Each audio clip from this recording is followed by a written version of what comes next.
Oh dear. Terminate. Scene. Uh-oh. Phone. What's going on here? Oh, I've somehow rotated. Okay, so my phone is kind of crashing out right now. So give me a second to fix that. Okay, what are we locking? Almost there. And then the camera somehow disconnected, and I don't know what's doing that. That's the live stream. Okay. We're going to turn the phone on to start. Camera. Select device. Veronica phone. Okay.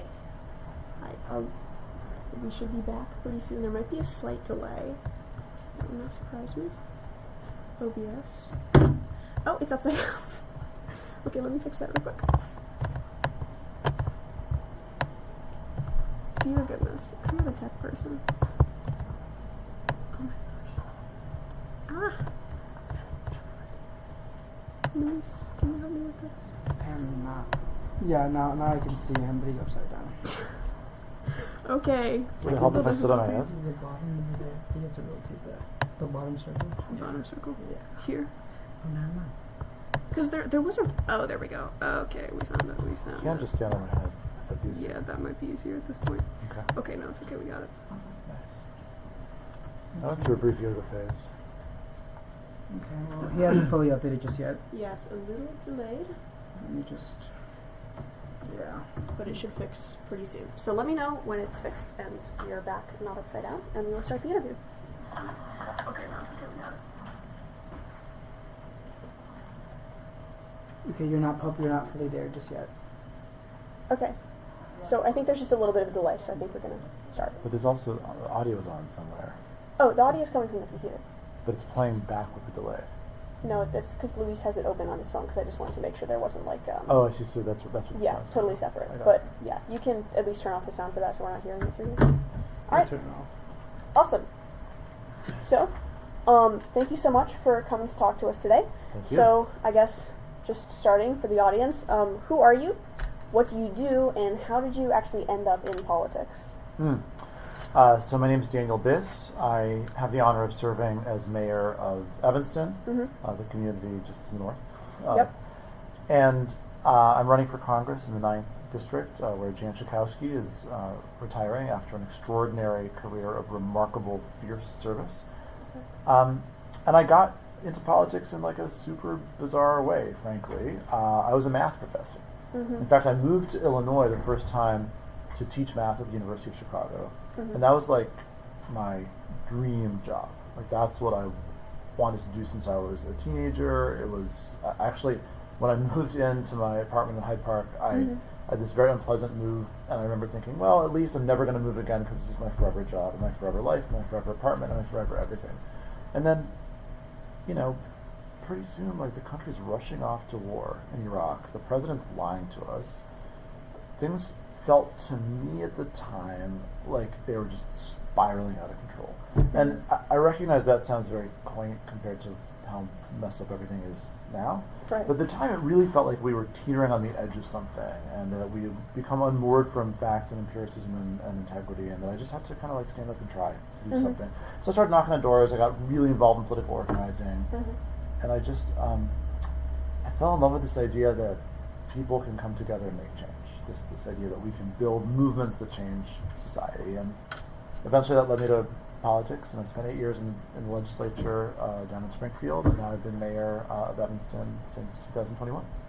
All right, lovely.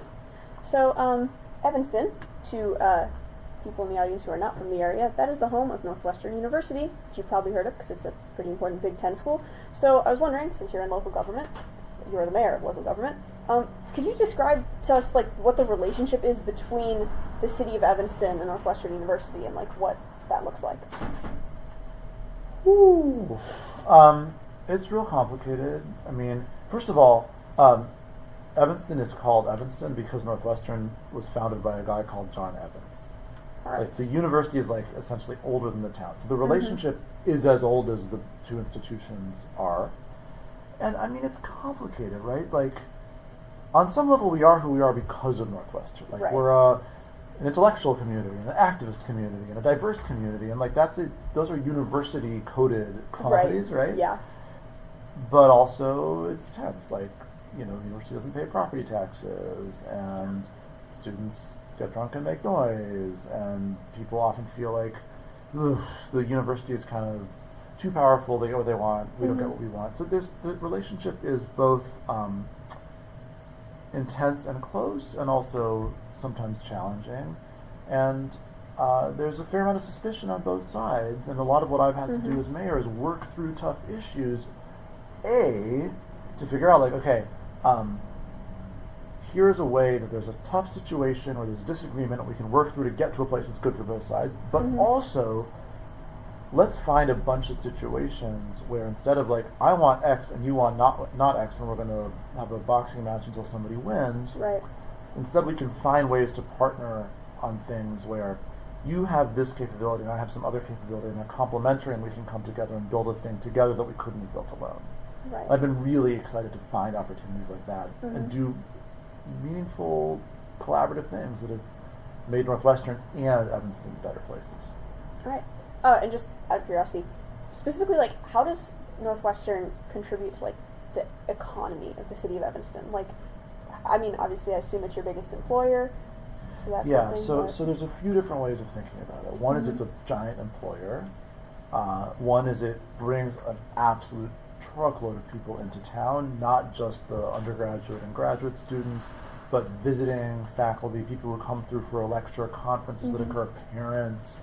Like, it's a magnet for humans who then involve Spend themselves money. in that. Well, right, like, who stay in hotels and eat in restaurants and buy stuff in stores and pay parking meters, or don't pay parking meters and then pay parking tickets. So there's that sense. As I mentioned, the university itself does not pay property tax, though obviously, Right. it's the people who come through pay other forms of taxes. But also, in recent years, and particularly after an agreement that I negotiated with the university when they wanted to rebuild their football stadium, they're now just giving us a ton of money. They're giving the city millions of dollars a year. They're giving our schools money. They're giving nonprofits money. They're putting money toward downtown revitalization. They're spending $2 million on scholarships for graduates of our local high school. So we've managed to kind of negotiate a deal that says, look, fine, whatever, the law is the law. You're not going to pay property taxes because you don't have to. But also, you're getting a lot out of the city of Evanston being a great place to live. Let's persuade you and, use the leverage we have to persuade you with a capital P sometimes to start to step up and pay financially to be a part of contributing directly to the cost of running the city government. Are any of, like, Trump's cuts and actions affecting that financial relationship right now, or is that mostly in different spheres that those cuts are happening? The direct relationship between the city and the university is a 15-year contractual deal that they're locked into, and I'm really proud of that because it protects the city from situations like this. Now, the university has had a $790 million freeze in their research grants. Now, the majority of that money is in their downtown campus because that's where the medical school is, but I think over a third of it, so it's still like kind of close to $300 million, is in the Evanston campus. So that's, to your earlier question about economic activity, that's money that's, presuming those cuts are upheld, and that the university doesn't figure out some way to backfill them, which they can't do forever, that's money that's not being spent to pay researchers. That's money that's not being spent to bring people in from out of this town, state, and country to contribute to the cultural, intellectual, and economic life of Evanston. All that would be felt acutely by the city over time. Right. So, as also, you it's evil and stupid. Yes. So, let's not forget that. 2 words to describe this current administration. So, Every day. yeah. So as you mentioned, you are originally trained as a math professor. So, math, politics, on the surface do not seem that related. I have no idea what you're talking about. Well, have you found that, like, your background in advanced math like shapes the way that you think about politics or you think about public service? And if so, like how does that affect your philosophy? I don't know how to answer the direct question about my philosophy, because I think a lot of my philosophy is rooted in values, Right, and of course. you know, the fact that I used to be a mathematician is sort of part of who I am, and so connected to my values. But like, do I believe in equity because of algebra? Like, probably Right. not, right? I But guess- I do think it has affected me and really helped me in two very different specific ways. The first is mechanical but great, which is like, okay, what does a mathematician do? A mathematician learns complex abstract things well and deeply. And when I was in the state legislature especially, there would be a lot of issues where, you know, many of my colleagues would kind of be heavily reliant on staff or outside experts or even lobbyists to help them understand how energy grids worked and stuff Right. like that. And dude, look, I'm not an energy gridologist, Right. but I am pretty quick about understanding technical things relatively well, and that really helped me a lot. I'm really lucky, I felt, to have that set of capabilities, because it Yeah. allowed me to dig deeper on some issues and be more confident about the place that I Right. landed ultimately. So that's number one. Number two is much softer, but I think more important, which is I wasn't just a mathematician, I was a teacher. Right.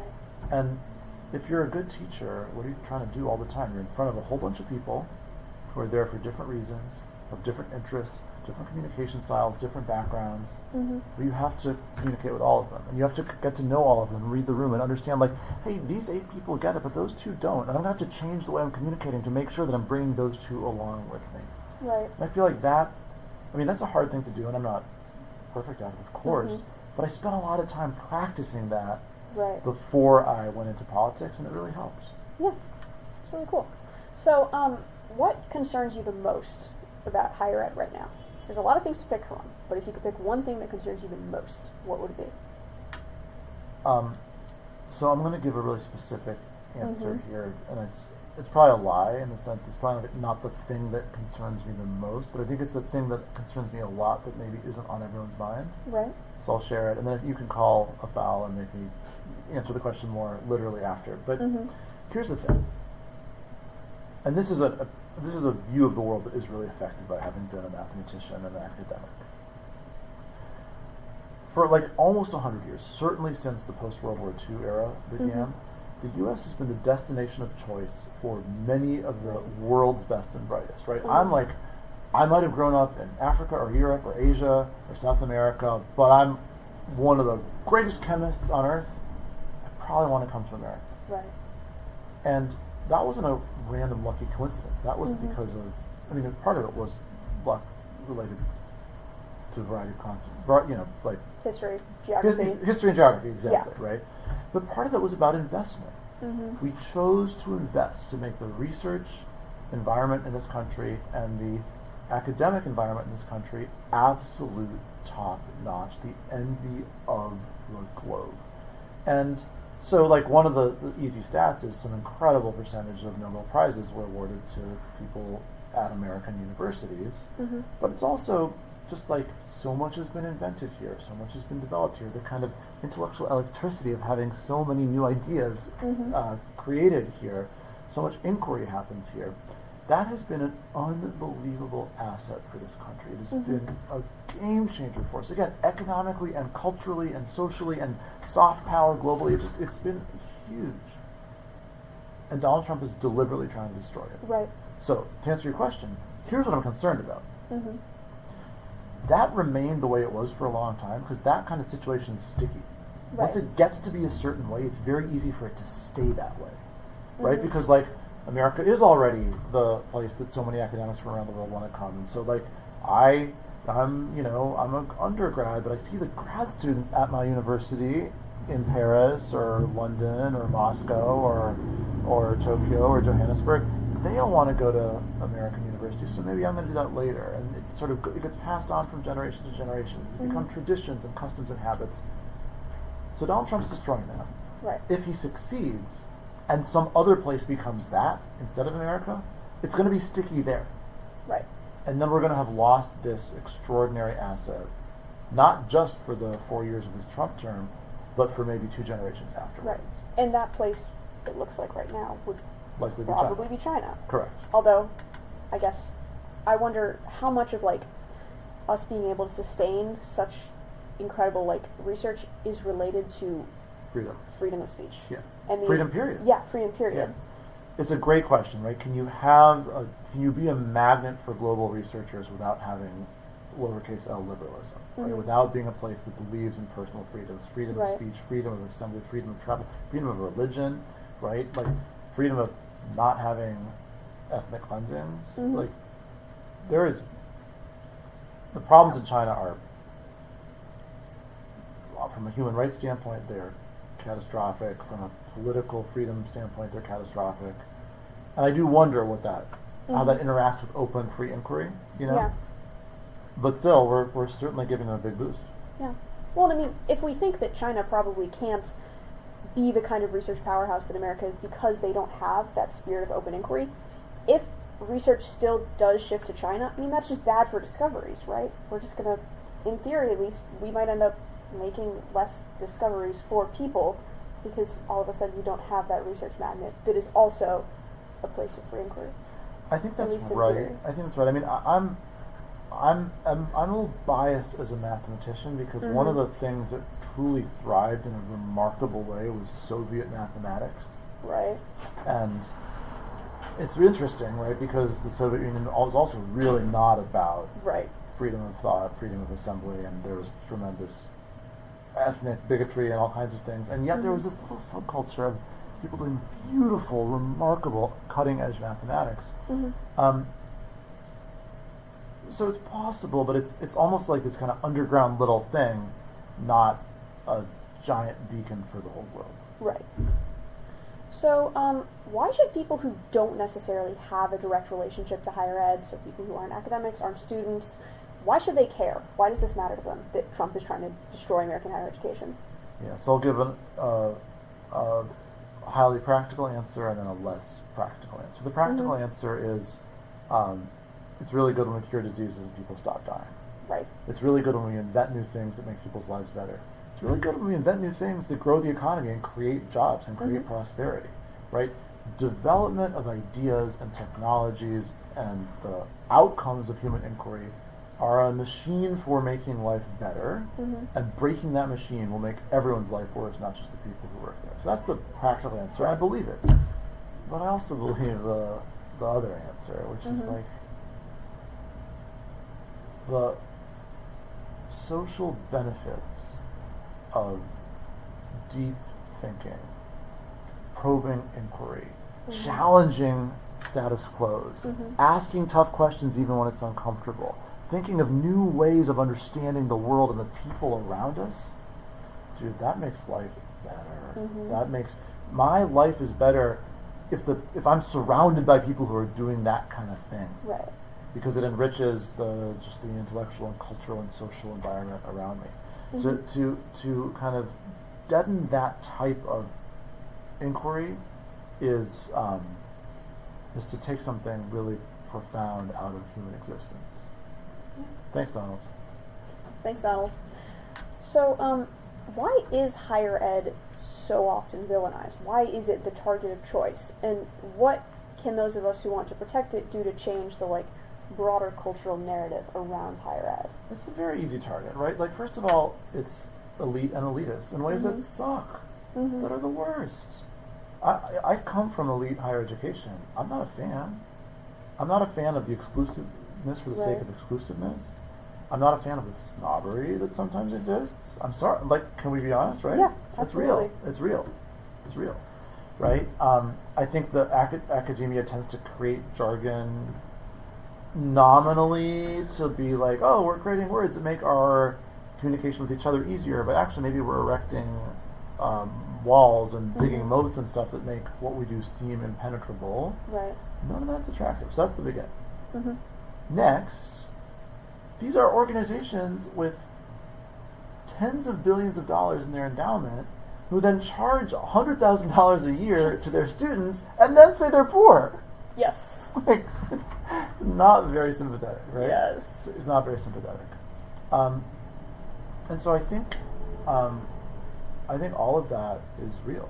And then we now have this intense education polarization where basically nobody, I mean not nobody, but the number of conservatives and Republicans with jobs in elite higher education has become vanishingly small. Mm-hmm. So then it looks like they're not welcome, right? It Right. sort of starts to feel like, oh, this is a left-wing indoctrination camp, right? Yes. And so all of that is bad, bad, bad. And, you know, I understand there's only so many spots there, so there's you know, the fact that it's hard to get in is sort of baked in, but here's an interesting thought experiment. Right. If all of the most selective colleges in the country doubled their class size, Right. what would the downside be? Right, they're currently accepting 4% of their applicants. Mm-hmm.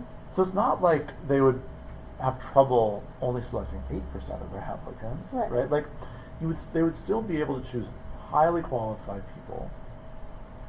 The only downside is that their ranking benefits from looking more selective, Mm-hmm. right? So they erect the wall higher, they make themselves less accessible to ordinary people, not in the name of making the education better, Mm-hmm. not in the name of making the research better, but in the name of, well, what I'm actually selling is not just education and research, but also exclusiveness. Yes. And that, if you're selling exclusiveness, you kind of look like a snooty asshole. Yeah.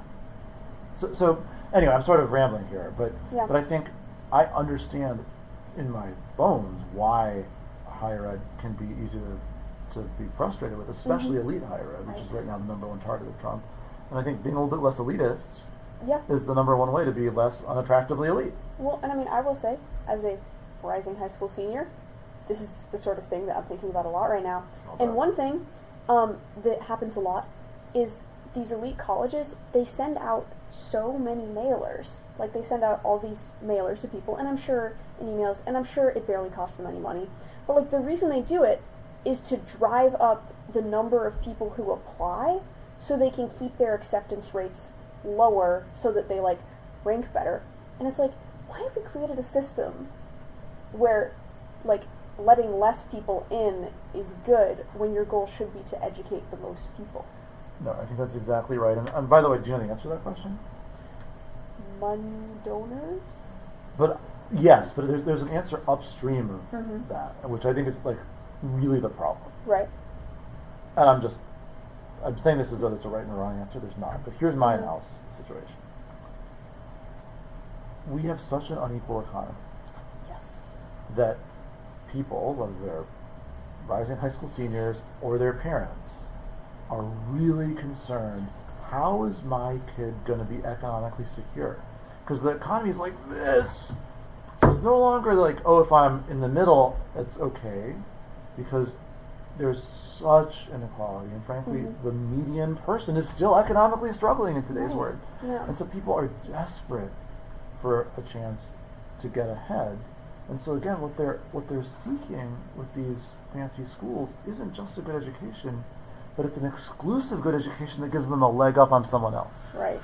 Dude, that's a bad place to be as a Yeah. society, right? We as a society definitely are better off Mhm. if we're trying to educate everyone as much as possible, Yeah. right?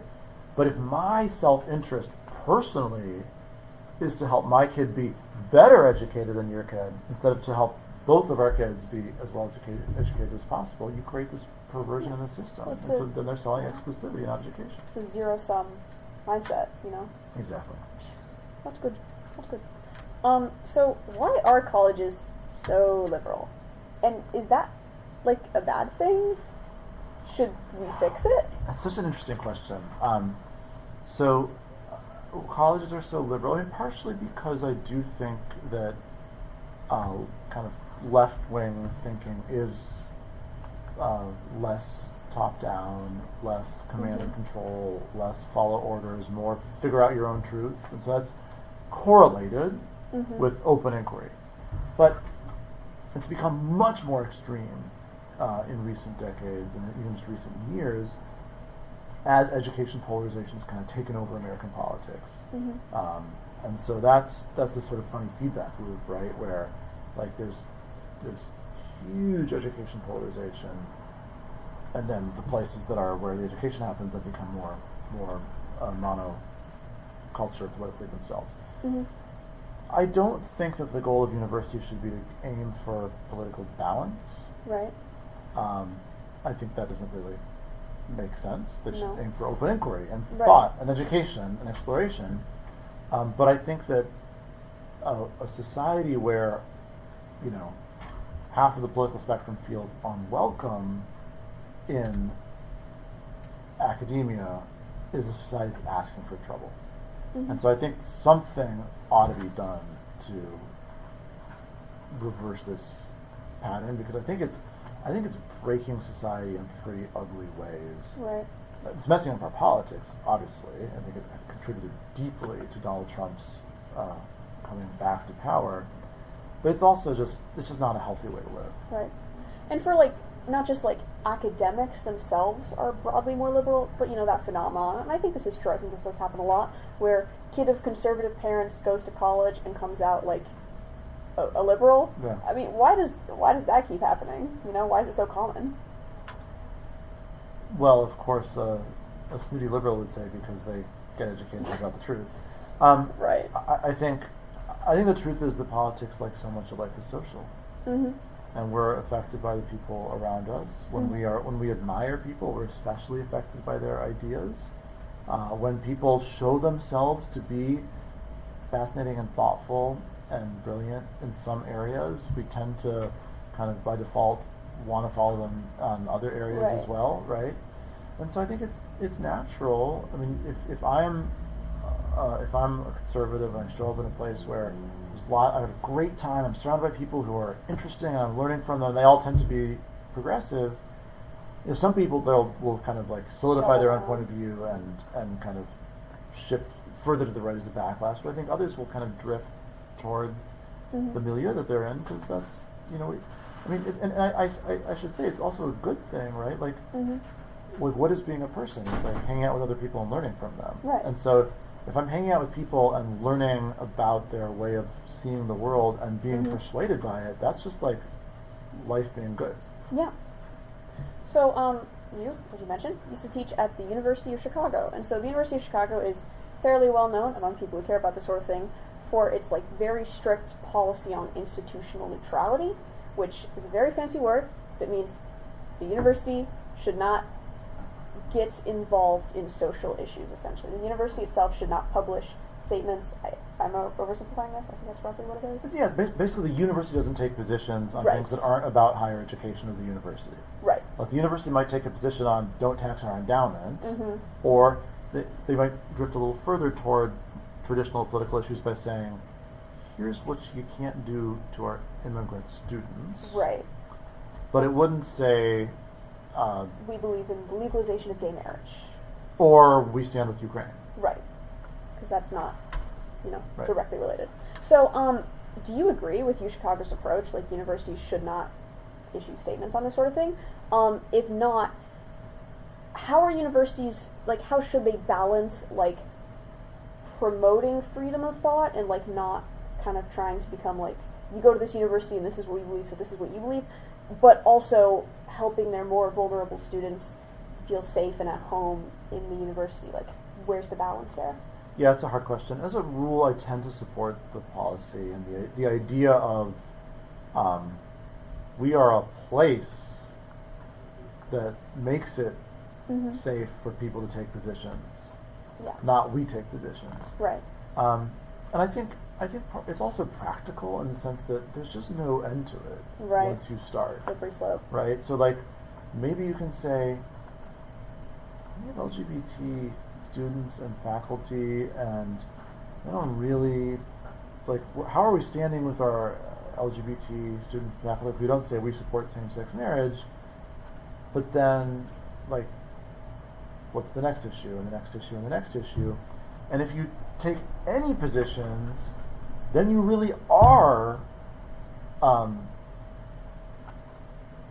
sticking a thumb in the eye of someone if you don't take a position to support their community. Right. Whereas if you never take positions, then you've sort of said, like, that's not our job. Our job is to be a place where others take positions, where free inquiry happens, and where people are going to be safe and protected when they advance the cause Mm-hmm. that they believe in, not the cause that we believe in. Now, I don't think that that is incompatible with fighting for your students. I mean, so right now, I think universities have a vicious fight with this administration on the question of immigration, Mm-hmm. and they ought to stand strong. And I would argue that, obviously universities don't have a lot of minors enrolled, but they have some. It's not that unusual to be a 17-year-old student at the university. I'll be 17 for my first week of college. Excellent. Depends on where you go, probably. Probably. I'm just a late summer birthday. What's your birthday? August 28th. Oh, I'm the 27th. Oh, we're close. So here's a specific example. I would argue that universities should fight for their students' right to have gender-affirming care. Right. Right. Even like in Tennessee right now, there's a minor who is in need of gender-affirming care. That right has been taken away from them, and that removal of that right has been affirmed by the Supreme Court. Should the university stand up for that student's right to receive the health care they need? I would say yes, but then others might say, well, wait a second, now you're taking a position on an issue. So no matter what your blanket rule is, there's going to be gray area cases. Right. But I think to answer your previous question, one of the solutions to the problem of universities not seeming welcoming to students who are conservative, or faculty who are conservative, or visitors who are conservative, is the university themselves not being kind of institutionally ideological. Yeah. Does that make sense? I think so, yeah.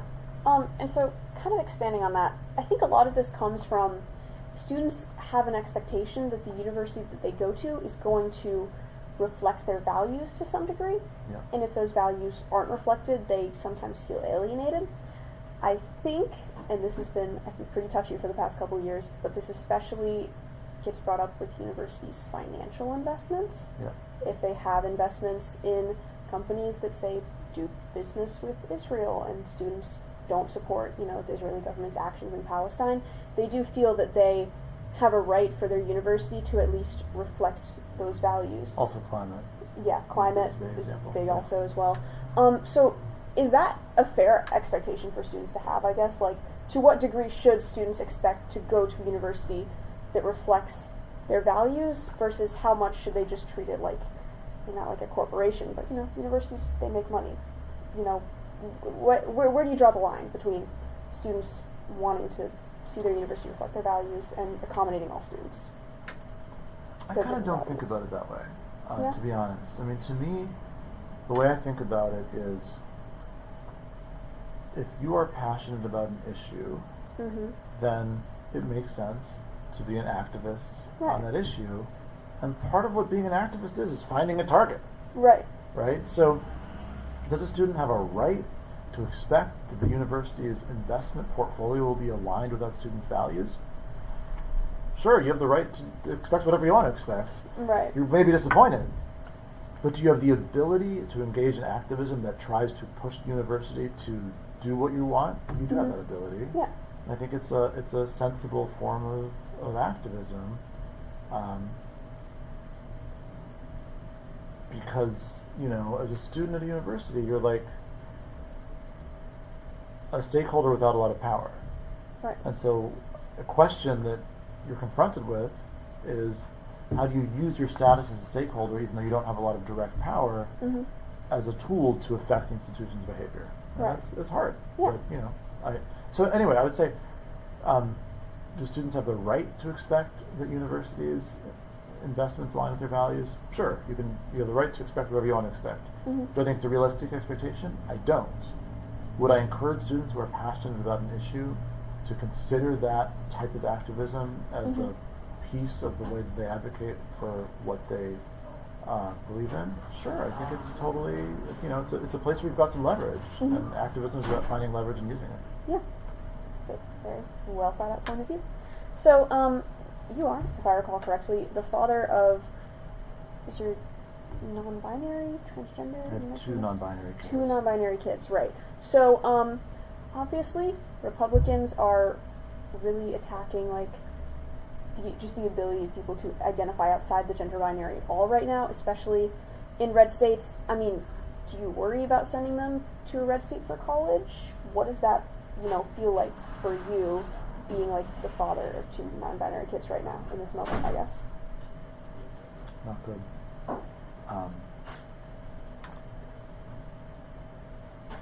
Yeah, I mean, I guess at the end of the day, I won't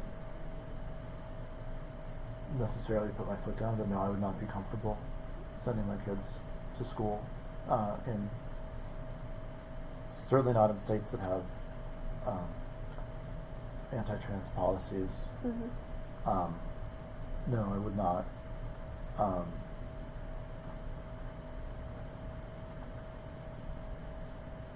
And we're just having a lot of conversations at home. Yeah. About documents, Yeah. about travel.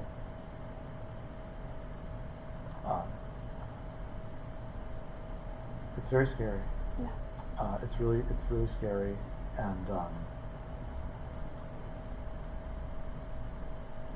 I'm well aware that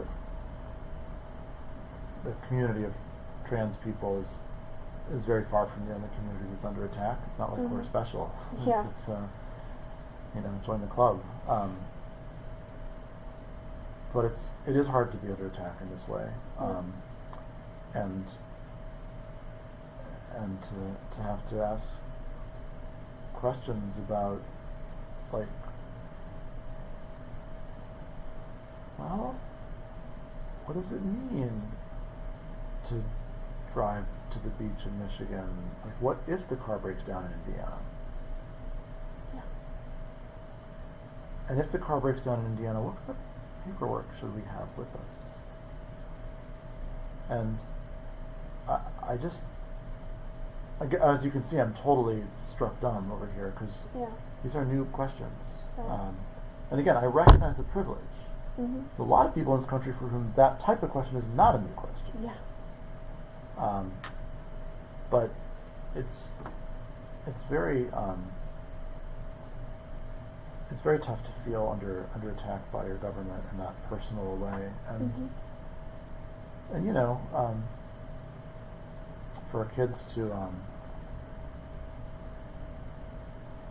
to feel that on some level a big piece of the presidential campaign that elected this guy was specifically targeted at them, Mm-hmm. specifically characterizing them as the villain. It's a little hard to take. Yeah. Yeah. And obviously, I mean, I spotlighted that community because I know that's personal experience, but this is happening to a lot of people. It's happening to a lot of people. Women are, I don't want to go to college in a state with a total abortion ban. Who knows what could happen? And I mean, obviously, No, and if you look at the way that immigrants are, I mean, the fear in immigrant communities right now, and Mm-hmm. I hate to say this, but it's the justified fear, it's the appropriate fear, it's the inevitable fear. I know that we go down these rabbit holes, but I just think it's really important to name this stuff. Right. That the government of the United States of America is being weaponized as a political tool to attack certain constituencies. Right. And we are witnessing the weaponization of the law enforcement powers of the state to attack particular constituencies. Mm-hmm. We are witnessing an effort to dismantle the court's ability to constrain the weaponization of the law enforcement function of the state. This is real. Yeah. It's real. Well, we've talked a lot about problems, so I think I'm going to try and shift for a little bit just to solutions. What can we do? So from the local government side, since that's where you are right now, what's one thing that you think local governments, not the Illinois government, but Chicago government, the Evanston government, should be doing to help protect our universities? Well, part of it is protecting the people at the Right. universities. So let me give you two examples of things that Evanston has done. Mm-hmm. Before he took office, in January, we passed the strengthening of our welcoming ordinance to make sure that we are doing everything we can to protect people in Evanston from immigration, from civil immigration enforcement. Mm-hmm. And so I'll say what we did.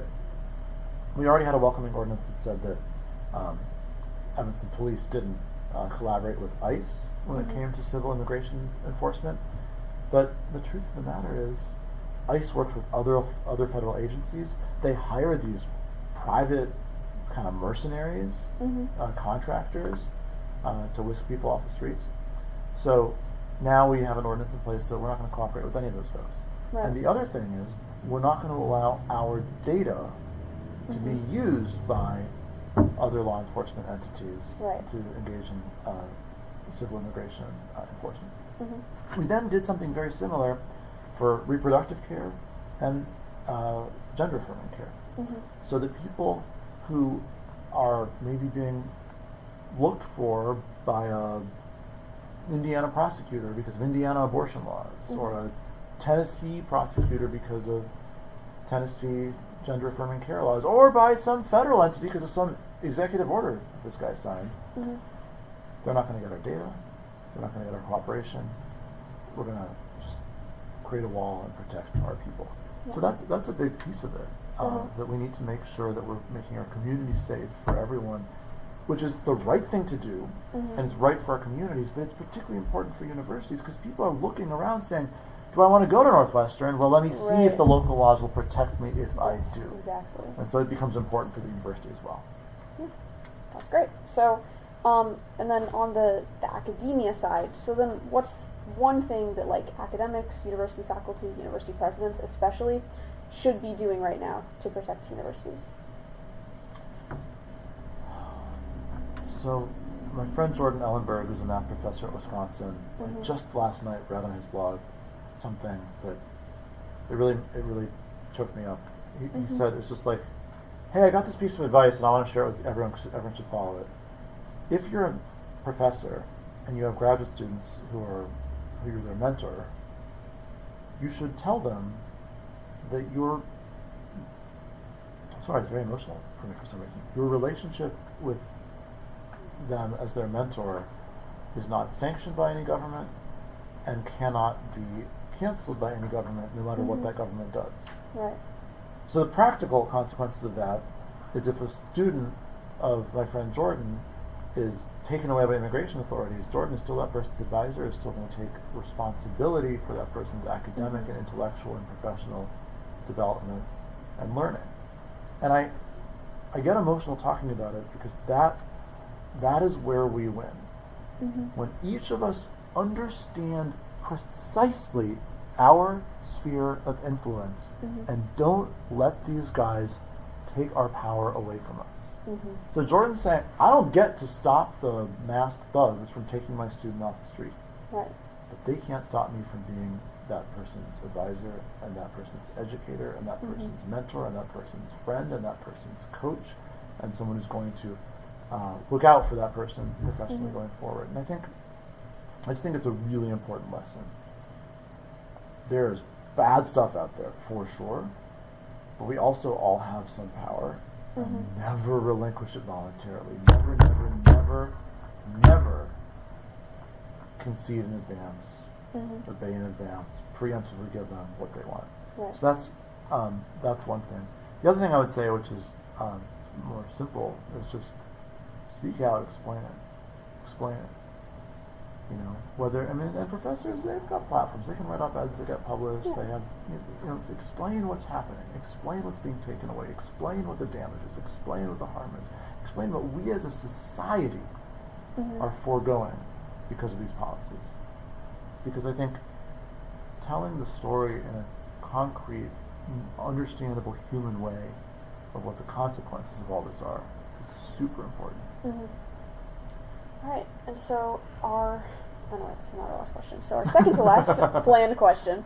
So, obviously, it's pretty hard to feel hopeful right now. A lot of doom and gloom going around, justifiably. But when you do think about the future of American higher ed, yes, the near future, but also the post-Trump future, because hopefully we have one, what gives you hope? What sort of keeps you going and keeps you thinking that there's an end to this nonsense? Activism gives me an incredible amount of hope. People are standing up all over the country. Mhm. It's beautiful, man. It's beautiful and it's real and it matters and it grows, right? That's the thing about good activism is like 100,000 people today, 200,000 people tomorrow, right? So that's a generic answer just for the world. For higher education, I mean, I don't know how to say this without sounding like the corniest, most cliche, riddled, old man loser ever. But like, when I hang out on campuses, which is a fair amount, I'm so inspired by the intellectual vitality and the idealism of the students who I encounter. Yeah. Right? People are ready to do good. They are ready to fight hard, and they're ready to think hard, right? And like, deep inquiry is an extraordinarily powerful force that drives forward human well-being, that connects people, that makes us understand. Like academia is not just about like, oh, we're going to make the molecule that cures the disease. Congratulations, you're going to live to be 500. It's also like, I'm going to like get in there and like understand what makes us be. How do we interact with each other? What makes us be the way we are? How do we think about what's good and bad and complicated about that? How do we reorganize society to be better, to be warmer, to be kinder, to be more loving? Like, that's what inquiry and academia and thinking these complex thoughts is all about. And as long as we're still doing that, we can't lose. Yeah. So our last planned question, in the spirit of academic inquiry and critical thinking, what is one thing you've changed your mind about in 2025? So, and it's just a little bit related to the question you asked earlier about ideology on campuses. I used to take the position that the sort of right-wing panic about cancel culture was just all BS. Yeah. And I've come to realize that I think it was overblown, I think it's misdescribed. For sure. But I do think that we on the left, we forgot about the importance of the big tent. Yes. And I think we became quick to dismiss, quick to condescend, quick to say like, I only agree with you 70% of the time, so I don't really want to hang out with you. Yeah. And I think that's a tactical mistake for a political party, but I also think it's just not the best way to be. I'm a real hardliner on just difference is where we learn. Yeah. And I think a willingness to learn across even painful difference, even offensive difference, is something that will make us stronger as a movement and grow as individuals. And so I've kind of rethought my reaction to that, and I think we need to do more than I maybe would have acknowledged a year ago to really live that big tent slogan to the extent that we ought to be living it. Yeah. What time is it? It's at 6:47. All right. Do you have any good questions over there for us? Nothing? All right. Well, unless there's one thing that I didn't touch on that you would like to chat about. Touched on so many things. I touched on so many things. Well then, it looks like unless we have any final very, very good questions, I think... Class, anyone? I think we're gonna wrap early. Thank you so much for sitting down with us. This was really, really insightful. I think I learned a lot. I think we all learned a lot. And it was very refreshing to have the perspective of someone who has so much, not to say perspective again, but so much perspective on academia, both from government and being in it and, like, kids and everything. I don't know. I think this was a very interesting conversation. Thank you so much. I really appreciate it. Yeah. All right. I'm going to go click the stop streaming button.